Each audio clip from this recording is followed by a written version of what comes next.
Okay, hi. So I'm Andrew McDougall, studying at Griffith University and undertaking this course. So module 1, here we go. Personal reflections. I found this very, very challenging simply because it challenged us mentally to really think and dig deep and then apply, some of the fundamental ethics, virtue ethics, utilitarianism, deontology, all of these different topics and great minds of our times and apply that to my personal situation.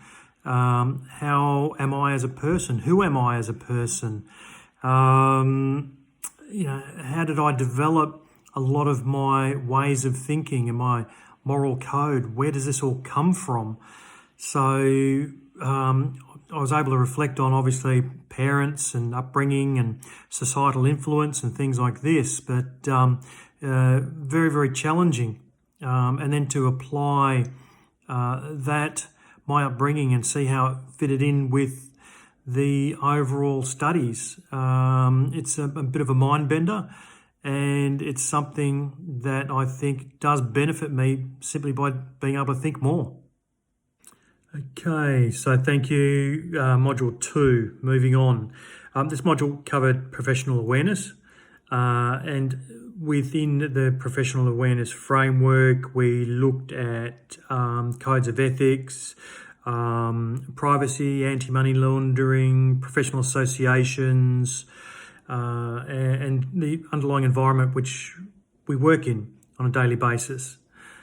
These all apply to protect consumers and to protect advisors essentially as well, simply because of the application of them collectively should lead to an increase in the standards of ethics and understanding of ethics, how it applies to the way you deal with consumers. And all of this, I think, can dovetail into communication, how we talk, what we say, what we ask, how well we listen to our clients. And we can all be wrapped up in the protective measures of privacy and things like this. It's communicating these to our clients and making sure that they understand the reasons behind the application of law and why we do certain things.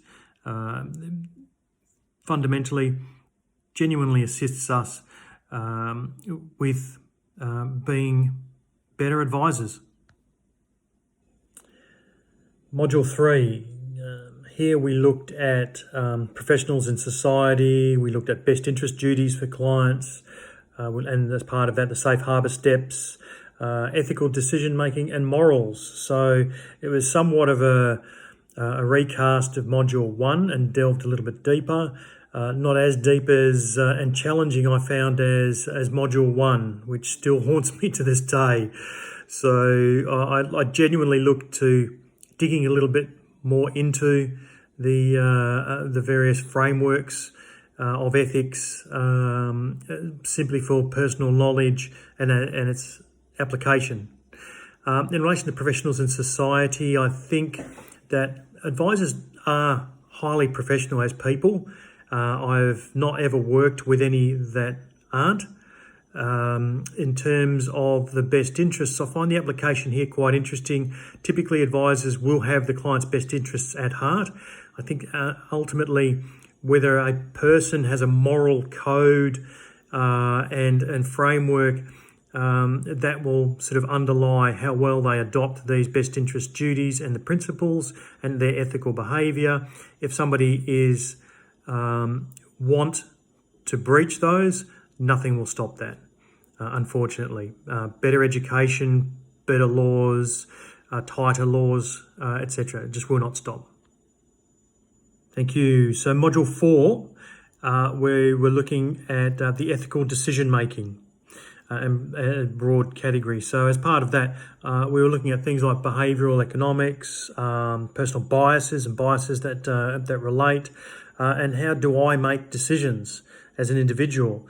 What factors come to bear on me as an individual, from my upbringing to my societal influence to a corporate overlay.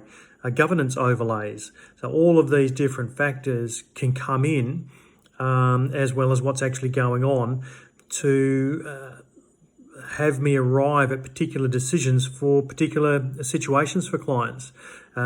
Quite fascinating. We obviously revisited our old friend behavioural economics, and overlaying all of this is the deep understanding of psychology or psyche. So me as a person, what influences me, and how do I apply that if I were to sit in front of a client and speak to them and inquire from them what their needs were, how do I communicate that, all of these sorts of factors, and being mindful and cognizant of what can influence how I deal with a particular client and derive a particular outcome. So Module 5. Module 5, we looked at the communications and ethical relationships that advisors and people have with clients, client interaction. The main focus here was in terms of how listening skills, in terms of all of our other communication skills that we do have and can develop as financial professionals in dealing with our clients.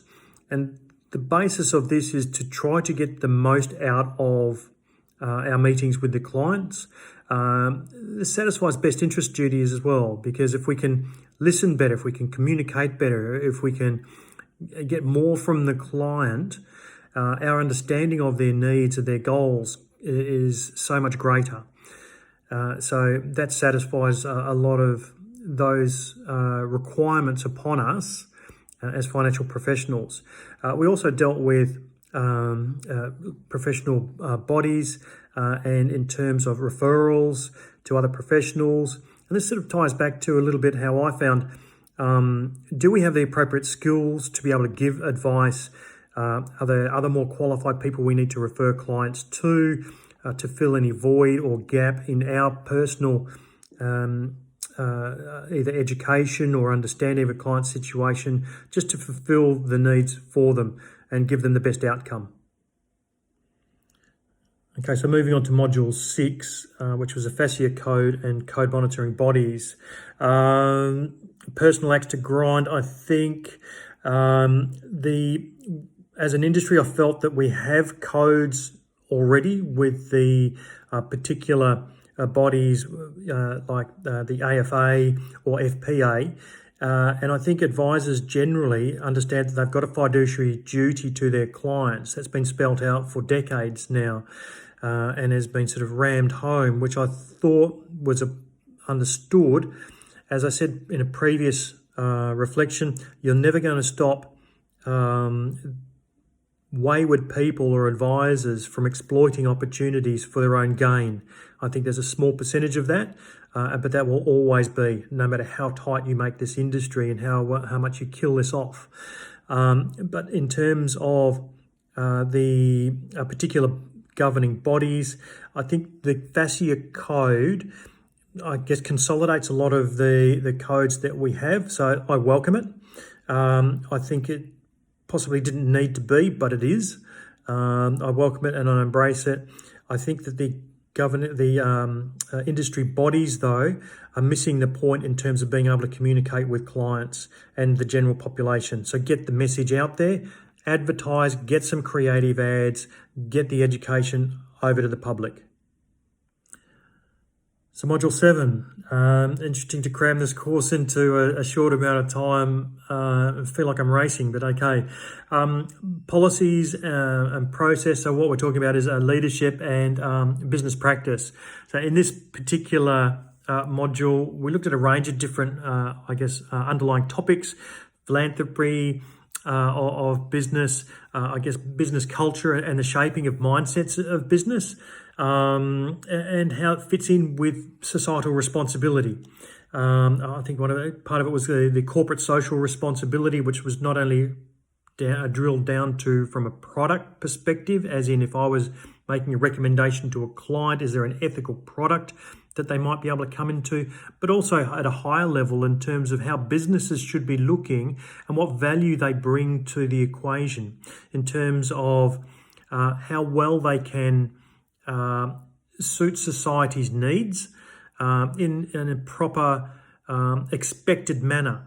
And as we've seen throughout the Royal Commission and things like this, corporations seem to have lost their way, especially big businesses such as your AMPs, etc.